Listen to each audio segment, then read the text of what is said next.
Olá, eu sou Janaína Spolidori, especialista em neuroeducação e elaboradora profissional de material didático. E no vídeo de hoje a gente vai falar um pouquinho sobre atividades para hipóteses de escrita, porque às vezes a gente tem alunos em várias hipóteses e daí a gente não consegue entender quais atividades que nós damos para cada um desses alunos, né? Tem que ser atividades específicas e eu vou até explicar nesse vídeo também o motivo de você não dar uma atividade igual para a turma toda. E daí você pode pensar assim, mas como que eu faço para dar aula para várias hipóteses na mesma turma? Gente, já passou da época e faz tempo que o professor dava aula no centro da sala, né? Então, não é o centro do mundo o professor. O centro do mundo ali na escola vai ser o aluno e suas necessidades. Então, nada mais natural do que você trabalhar em pequenos grupos e esses grupos serem de acordo com as necessidades das crianças. Durante muito tempo, em torno de 12 anos aí, antes de eu sair da sala de aula, e olha que faz tempo, eu já trabalhava em pequenos grupos e eu não conseguia mais dar aula assim na frente da sala, porque isso é uma prática extremamente antiga, né? Assim, em desuso, na verdade, porque isso cria alunos desmotivados, na verdade. E daí eu até conto no meu livro Aula Os Segredos como que eu fiz para fazer essa transformação. Tem ali 10 segredos que são utilizados nessa questão dos grupos. Mas como não é o foco de hoje, eu vou direto aqui para a hipótese de escrita na fazenda. Ele recebe esse nome, deixa eu arrumar aqui os slides enquanto eu falo, porque a gente vai usar hipóteses de escrita dentro do tema fazenda, que as crianças gostam bastante. Eu até ilustrei aqui o menininho com uns itens de fazenda para a gente já entrar aqui no clima, logo no primeiro slide. E daí a gente vai ver como que cada hipótese se comporta de uma maneira diferente e precisa de atividades diferentes de acordo com as suas características, né? Aproveitando, eu gostaria de lembrar que você pode se inscrever no canal, curtir o vídeo e compartilhar sempre os vídeos, nunca as atividades, com seus colegas.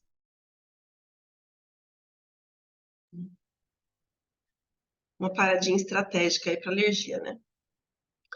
Falando sobre a coleção, né, por que que eu daria atividades para cada uma das hipóteses? Porque eu quero ver o meu aluno avançar, eu quero que meu trabalho seja valorizado, que as pessoas percebam que eu sou uma pessoa necessária para a sociedade, e eu não quero que esse meu aluno lá para frente se torne um médico que vai operar meu braço direito, sendo que ele precisava ter operado o esquerdo, porque eu não ensinei direito ali desde a alfabetização. Então a gente forma pessoas que depois essas pessoas elas atendem outras pessoas socialmente.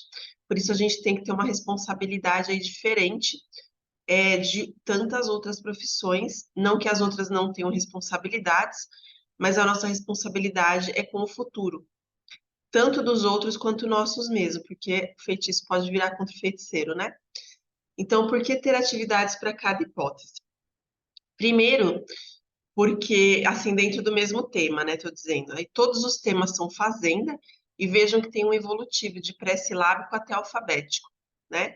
Então, a gente tem a mesma história, que é da família do João, que tem a vovó, tem o vovô, tem a irmãzinha dele, eles moram numa fazenda e vão acontecer coisas na fazenda que as crianças vão aprender sobre a linguagem dentro desse conteúdo fazenda, dentro desse tema, né? Então, a gente tem uma história aí que a gente chama aí na elaboração de material didático de storytelling, que é o contar histórias, contextualizar para que a gente possa fazer as atividades. Então, isso cria um envolvimento mais emocional. Eu quero atingir o sistema límbico da criança, né? Eu quero que seja significativo para ela. Além do envolvimento da classe na história, a gente está respeitando, olha que palavra importante, né? Respeito pela fase de aprendizagem do aluno, né? Então, se o aluno está pré-silábico, não adianta eu dar uma atividade silábico alfabético que ele vai ficar desmotivado porque ele não tem capacidade de fazer ainda. Não está formado, não está formada a parte cerebral dele para esse tipo de estímulo, né? Então, é a mesma coisa que eu chegar e pedir para você preencher um formulário em russo. você vai olhar para aquilo e você vai, no mesmo momento, se desinteressar, né? Então, para o pré-silábico é isso. Se você dá um negócio para ele de silábico, ou de silábico alfabético, ou pior ainda, de alfabético, essa criança vai olhar e vai achar que é um formulário em russo. Então, a gente precisa ter respeito pela fase de aprendizagem do aluno, afinal de contas, nós somos profissionais de educação. E a gente consegue aí, dentro de todos esses 3 itens, uma melhoria nos resultados da alfabetização. Por isso que a atividade tem que ser específica para. É igual médico, né, gente? Não adianta eu estar com um problema no fígado e o médico me tratar o coração, porque não vai dar resultado. A mesma coisa as hipóteses.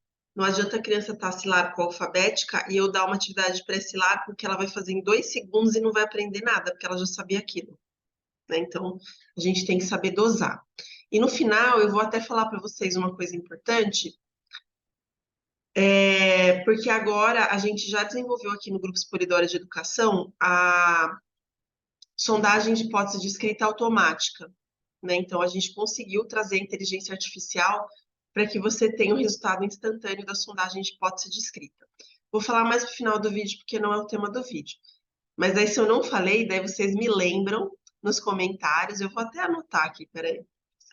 Que daí a gente não esquece, né? Vou colocar aqui um caderninho na frente, ó, sondagem. Que daí eu não vou esquecer. Eu falo no final para vocês como que vocês fazem para brincar um pouco com ela. Bom, vamos comparar o começo aí. Para vocês poderem entender mesmo que é diferente, eu peguei a primeira página de cada um desses materiais. E daí vocês vão olhar como é diferente de um material para o outro, né? É o mesmo tema, só que vai ser de acordo com o que a criança precisa naquele momento. Se a criança é pré-silábica, ela vai usar este daqui, que eu vou explicar melhor daqui a pouco. Se ela é silábica, vai ser esse. Se ela é silábica alfabética, vai ser esse. E se ela é alfabética, vai ser esse outro aqui. Então, vejam que são o mesmo tema, com os mesmos personagens. Pode ver que os desenhos são iguais.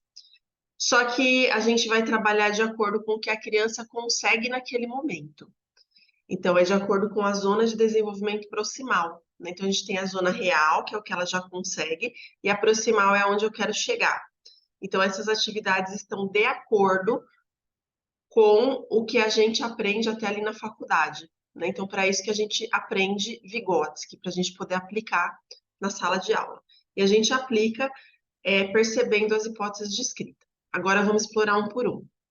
No pré-silábico, gente, o João e sua família moram na fazenda. Vamos conhecê-los? E daí tem a atividade da primeira página, que fala assim, ó.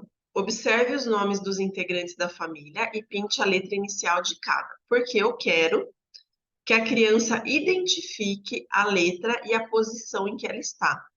Porque o pré-silábico, uma grande dificuldade é que ele acha que a palavra é um desenho.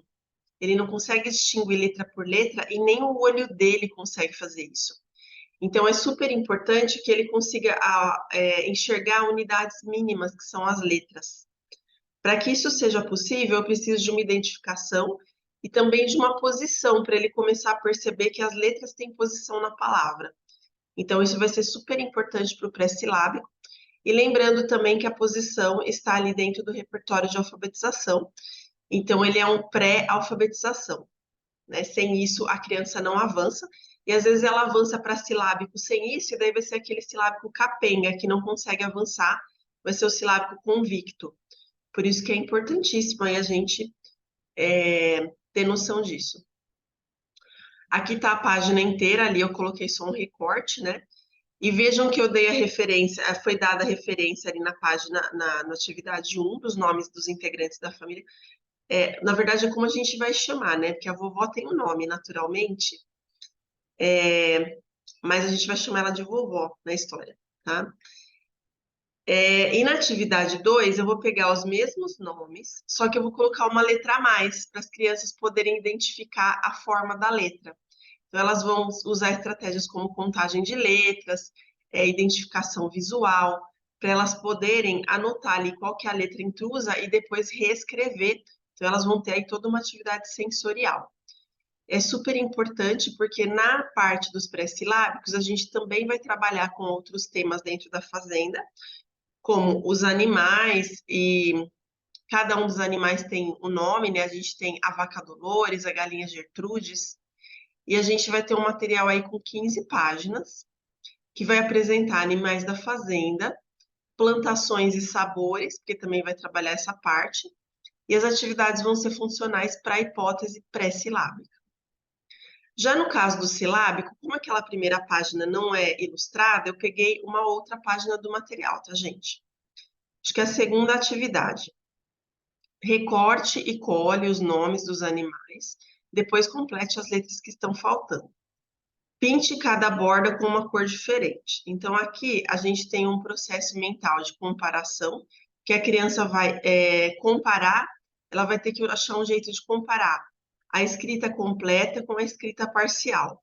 Para ela poder, na verdade, aí é como ela escreve. Se a gente tiver um silábico com valor sonoro vocálico, ele vai escrever exatamente dessa forma. E daí ele vai começar a perceber que faltam letras, porque ele vai ter como comparar com a escrita completa. Então, aí a gente trabalha um processo piagetiano, diferente daquele outro, que era Vygotsky, né? E a gente tem uma ampliação do repertório de letras, então eu preciso ofertar que ele escreva mais letras para que ele perceba que elas fazem parte aí da escrita mesmo. E como segunda atividade nesse daí do quarteto de amigos, a gente vai ter um caça-palavras bem simplesinho, que está dentro do esperado, né? São poucas linhas, como vocês podem ver ali.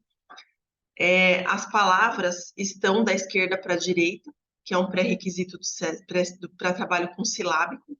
A gente não tem palavras em outra posição, porque eu estou acostumando o olhar dele com as letras que ele está trabalhando. Então, a gente tem a referência na atividade 1 e na atividade 2 a gente retoma. Aqui sim a gente entra com Vygotsky, né? Mas na atividade 1 a gente está mais no Piaget. Então, vejam como tem uma engenharia por trás dessas atividades. Dentro do silábico, a gente vai trabalhar ainda com o tema pomar, com as ferramentas de trabalho, né? É um material com 17 páginas, que vai trabalhar isso que eu acabei de falar, e vão ser atividades funcionais para cada hipótese, naturalmente, dentro dessas 17 páginas. No silábico alfabético, eu vou um pouquinho mais. A gente vai aqui no grupo, na verdade, foi a Margarete quem fez, né? Que é uma colaboradora. Mas vai um pouco, eu falo eu porque a gente está dentro do grupo. A gente vai um pouquinho mais a fundo dentro do silábico alfabético, né? Pinte cada borda dos integrantes da família com uma cor diferente. Então, aqui eu estou desenvolvendo um raciocínio organizativo na criança. Então, eu estou criando um padrão de trabalho importantíssimo aí, de acordo com a engenharia da Tracy Tokuhama Espinosa, que está dentro da parte de neuroeducação. As crianças vão desembaralhar as sílabas e descobrir em que parte da fazenda cada um terá tarefas no dia. Então, o João vai mexer com ferramentas, a vovó vai mexer com a horta, a Raquel com o pomar e o Antônio com os animais. A gente vai ter um ajuste no repertório de letras, sílabas e trabalhar ainda com ortografia, porque quando a criança desembaralha e ela é silábica alfabética, ela vai ajustando a ortografia. E a gente tem um processo de classificação, quem trabalha onde. Na verdade, classificação é correspondência, né? Porque eu vou corresponder o trabalho com a pessoa. Depois a gente tem uma atividade 2 que retoma, o mesmo caso das outras, porque a gente continua trabalhando com Vygotsky nesse caso, que eles vão completar as frases com as palavras da atividade anterior. Então, o João precisa consertar e limpar as ferramentas. Então, eles vão pegar a palavra que eles construíram para poder completar a frase. Bem legal, né? Na questão dos silábicos alfabéticos, a gente vai trabalhar ainda com os animais, como eu falei, é dentro do mesmo tema. E aqui eu peguei uma página de e-mail, porque algumas atividades têm segunda página, né? Não é a segunda página do animal, claro. Mas a gente tem aí como segunda página de um outro item, né? De uma outra atividade. E vejam que tem até atividades já de formação de frase, porque a gente tem crianças que são silábico-alfabéticas e já precisam desse estímulo, inclusive com espaçamento, né? Então, esse é um material com 20 páginas, vai reforçar a escrita e a ortografia do silábico alfabético, vai ampliar a escrita dele para as frases e vai ser funcional para cada hipótese, né? E para os alfabéticos, a gente fica no tema da família reunida, só que a gente vai para a rotina da família. né? Então, a gente vai contar o que cada um vai fazer naquele dia. O João irá arar a terra com o trator, a criança coloca aí na ordem a palavra, para plantar abóboras. Então, a gente tem o João, a criança vai descobrir o que está escondido aí nessa palavra embaralhada, né, que é o trator, vai recortar na página anexa e colar, escrever o nome e vai analisar a palavra. Então, eu quero saber quantas letras tem, quantas vogais, quantas consoantes e quantas sílabas. É um trabalho um pouco mais minucioso, porque a gente está tratando aí de um alfabético. Então, a gente incentiva a leitura e analisa as palavras com mais detalhes, né? Aí está a atividade completa, então a gente vai falar dos 4 membros da família nessa atividade, para depois passar para a próxima. E aqui a gente tem atividade também com gêneros textuais, né? Então a gente tem a lista, a gente tem atividades de leitura de frases e palavras, vai ser um material com 17 páginas, vai amplificar a leitura, vai ter listas e mapas mentais, porque a gente tem uma parte do mapa mental dos animais da fazenda, e vai ser funcional para a hipótese de escrita.